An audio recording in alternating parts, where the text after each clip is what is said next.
double-part episode on a massive scale, with links back to classic characters and events. We've got all those Easter eggs coming up.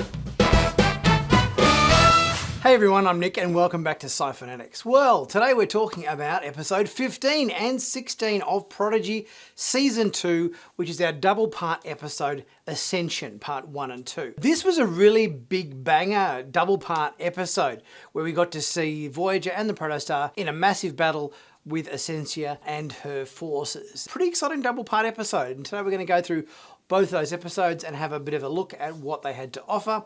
Talk about all those little bits and pieces, little in-jokes and Easter eggs and everything. And to start it off, the episode begins with a personal log where we hear from Dal, just catching us up on what they've just been through recently, and they got, undergoing repairs and everything over the last couple of days. And as our first little Easter egg here in our double-part episode, we see the Bynars. They're examining the construct on the Protostar. Obviously, them being a very digital kind of computer-orientated race, I guess they're gathering some intel and research on the construct before they have to send the Protostar back to Lamora. So I'm assuming these guys are part of the crew of Voyager, I assume, as opposed to being someone that they certainly haven't had any ship's rendezvous to come in to help them. So it would seem like part of the Voyager crew are these Bynars. We're well and truly on the mission of trying to do what they can to restore the Protostar to Lamora so that they can save Gwyn. And it sort of feels like our crew have had a chance at the start of this episode at least, just to catch their breath a little bit, just to have a bit of a reset after the events of the last few episodes. We've got Nova Squad undergoing some training exercises in the holodeck. The Nova flyers that we see the cadets here flying in are in fact spacecraft designed by Tom Paris. Fascinating that we get the Lurian member of Nova Squad, perpetuating that myth started back in DS9 days. We don't hear from Lurians very often, and this member of the Nova Squad that is Lurian, not hearing them speak particularly at all, but yet there's an implication of them being a bit of a chatterbox, which is kind of like what they used to do with Morn back in DS9. We also hear from Magell that the maneuver that they're about to execute in the holodeck program is called the Boothby Supernova, no doubt named after the famous groundskeeper from Starfleet Academy. It seems that Zero, in some scans with the Doctor, have concluded that yes, their body is probably breaking down a little bit faster than anticipated, but the Doctor at least gives Zero some confidence in saying, look, hey, if this body's breaking down, there are lots of advancements that Starfleet's made in recent years with synthetics and everything that could help them out. Although this particular moment in Starfleet's history, where we know that it's right in the middle of the Romulan relocation exercise. Jellicoe even mentions at one point with his communique with Janeway how the Federation has become reliant on these A500 androids that we saw that went a bit crazy in Star Trek Picard Season 1. And it would appear that any time in this point in the timeline, we're going to get those series of events that had the synths attacking Mars that we saw in Season 1 of Picard. So Doctor's going to implement any kind of synthetic body for Zero. Hopefully he can do that before the synth ban goes into effect. But in the meantime, at least Jankum is going to help out and see what he can do to see if he can sort some sort of a body out for Z in the meantime. We have a bit of a chat between Chakotay and Janeway, talking about the comm badges and everything. Janeway giving Chakotay one of these new style comm badges, and just a reference to the talk of future Janeway in the Endgame episode, where obviously Janeway spoke to her future self and everything in that double-parter. And just talking about the fact that this was kind of where I suppose they got the design for the new comm badges, because they'd already seen it in a future reality. And it's this sort of, which came first, the chicken or the egg kind of scenario here. So that was quite an interesting conversation, linking back to that last episode of Voyager. We get a comms message from Jellicoe, and he basically says that Starfleet's going to take over the whole operation. Or more specifically, their Department of Temporal Investigations, which we heard about first in DS9. But it appears everybody's about to be split up into different teams. They're being recalled, all that sort of thing. Let's face it, whatever the crew want and what Janeway wants is always pretty much the opposite of what Jellicoe is suggesting is going to happen. So everything's a little bit up in the air for the kids. They don't know what's going to go on. Is Gwyn going to be okay? Are they going to be able to save her? Are they going to be able to put the protostar back where it's meant to be? Everything's in a bit of a state of flux. Gwyn is imminently called to the bridge. There's a transmission there with her father, Iltheron, who is on the comms there, basically trying to warn her and give her a message. But it seems like Ascencia takes over the communique. It seems like there's been some massive advancements in Valnacot technology. We don't know why at this point in the episode, but later on we find out the reason why. And that she's been using time manipulation to speed up the technological advancement of her world. So basically time is passing at a much faster rate in terms of technological advancements on Solum, and she's basically working hard to get their level of technology advancing so fast that they're going to overtake Starfleet and be a formidable force for them to have to deal with. A massive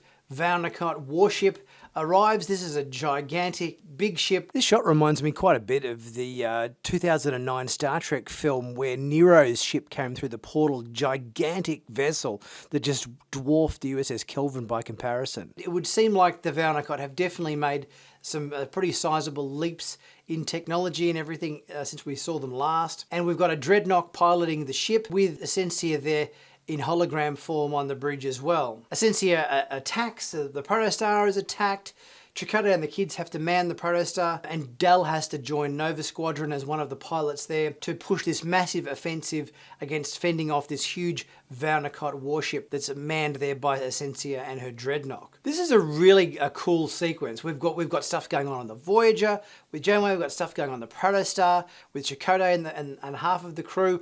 We've got Dal and Majel and the other members of Nova Squadron there in fighters and everything. They're trying to fend off drones from the ship. They're trying to fend off attacks from beams that are trying to drain the ship's power and everything away. So there's a lot going on in this fight. It's pretty exciting. It kind of feels like a very formidable vessel that Ascencia has at her disposal here. The crews are trying to work together in their various fighters and ships and everything to fend off the attack from Ascencia. We've got Zero in the med lab there with the Dr. Noam and the EMH as well, trying to deal with casualties that are coming in from all over the ship from the massive attack that's taking place. Kind of feels like a big, almost like a Wolf 359 kind of style battle here. They're such a formidable ship. I'm kind of surprised that based on the technology there of this new Valnacot ship that Ascencia's got, that the Voyager and the Protostar can last as long as they have, but they're putting up a solid battle. Voyager launches a bunch of quantum torpedoes to try to take out the targeting systems on their weapons because they can't be tracked, so we have to have the Nova Squadron fighters coordinate with Voyager to help lead the quantum torpedoes into their target, but the ship puts up a massive defense grid which is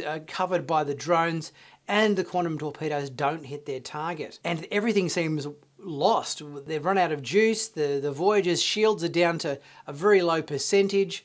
And here's where we find out just where Ascencia has been getting this advanced technology from, and that she has basically captured Wesley Crusher and is holding him as a captive, much like the Borg held Captain Picard captive in Best of Both Worlds, to extract Starfleet knowledge from Wesley the same way the Borg extracted Starfleet knowledge from Picard, and also time manipulation knowledge as well, in order to not only advance the technology of the Valnacot by using time manipulation, but also using Wesley's knowledge of Starfleet and their tactics and everything to subdue them in battle, knowing how Starfleet ships and Starfleet protocols and so forth work. So it kind of definitely felt like the ending here of this double-parter was a little bit kind of Best of Both Worlds like, where we've got Wesley captured here by Ascencia, made to do their bidding.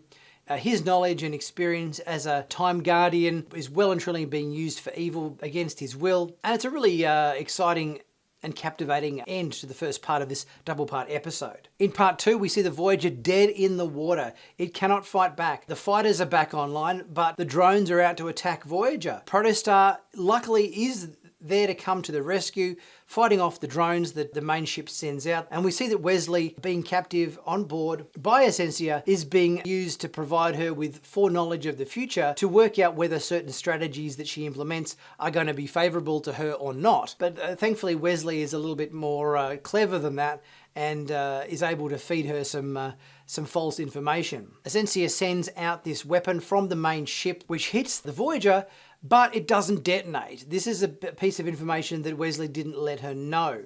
He kind of fed her false info, and the weapon doesn't immediately activate. It's not necessarily a dud, but it just is activating much slower than anticipated. We also see the Binars back for this piece of analysis of the missile that it's impacted on Voyager. We see this massive detonation bubble forming at the impact point of the missile.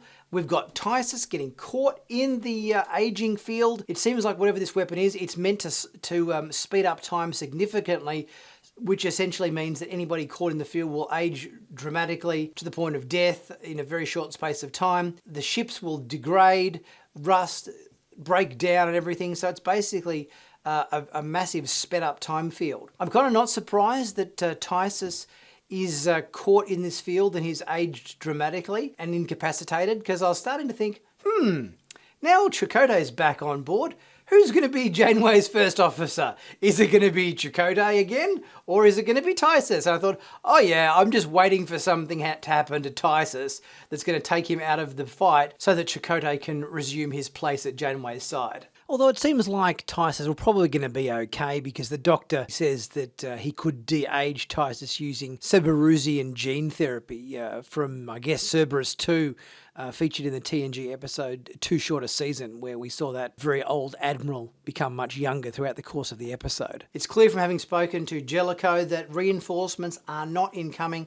Starfleet is way too snowed under at the moment, and that Ascencia knows this and is going to use it to her advantage. Someone has to get into the cargo hold to disarm this weapon or reprogram it, but nobody can get in there because of the aging field that it's created around the ship. But Zero mentions that Medusans don't age the same way as other corporeal life forms, and despite their newly acquired corporeal body, has offered to do what they can do to, disarm the weapon, because Medusans are kind of ageless. So it's a bit of a selfless sacrifice, with Zero acknowledging that, hey, my body's breaking down anyway. It's not going to last that long. I might as well have my body go out by saving the ship. Meanwhile, Nova's squadron is desperately trying to clear the drones. Zero enters the fast time field there, and body starts to age dramatically. Meanwhile, Jankum's trying to desperately replicate a new body for Zero as fast as he possibly can. And Del realises that because all of their Starfleet tactics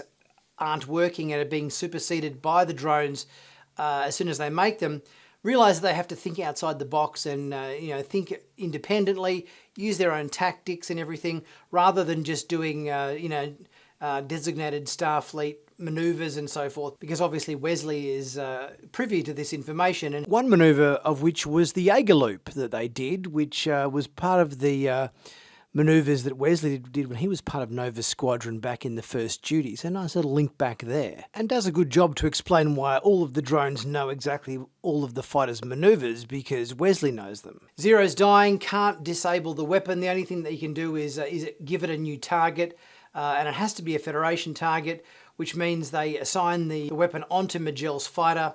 The fighters fly the weapon there out of Voyager's hull into the main ship using the Boothby supernova maneuver, which they have to do some pretty fancy evasive maneuvers right at the last second to evade hitting the ship at the last second, which then impacts the main ship and detonates, taking out the whole ship. And this was obviously part of the stuff that Wesley talked to Magellan about, how she was necessary to be there with the kids because played a massive part in achieving their mission. And this is obviously part of her contribution. After the destruction of Ascencia's big Valnacut ship there, Zero's corporeal body is no more, but luckily the mechanical body that Jankum's fashioned for them in the cargo hold there is completed and is pretty similar to Zero's previous mechanical body, just with a few little upgrades, including sensory inputs so they can have tactile contact. We get a couple of nice concluding scenes with Janeway talking to Chakotay and Ascencia not particularly happy about Wesley's actions in misleading her and feeding her false information in terms of the outcome of the battle. But she has now found out that it means that Starfleet is spread very thin. Nobody is coming to their rescue. It means that her follow-up attack is probably going to be even more devastating.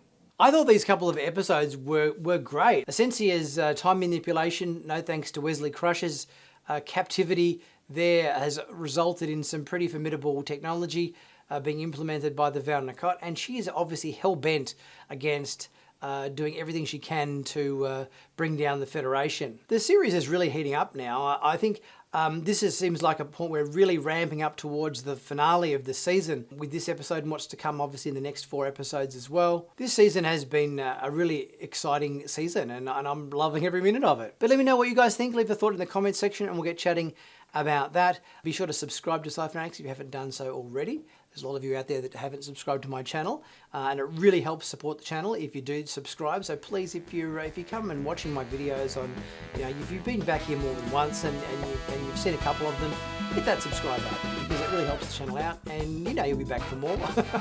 Also, check out my merch store: t-shirts, hoodies, mugs, caps, Starfleet, Star Trek, you name it. Plenty of cool designs in there to choose from. Help support the channel as well, much appreciated. And I'll be back very soon with the next video.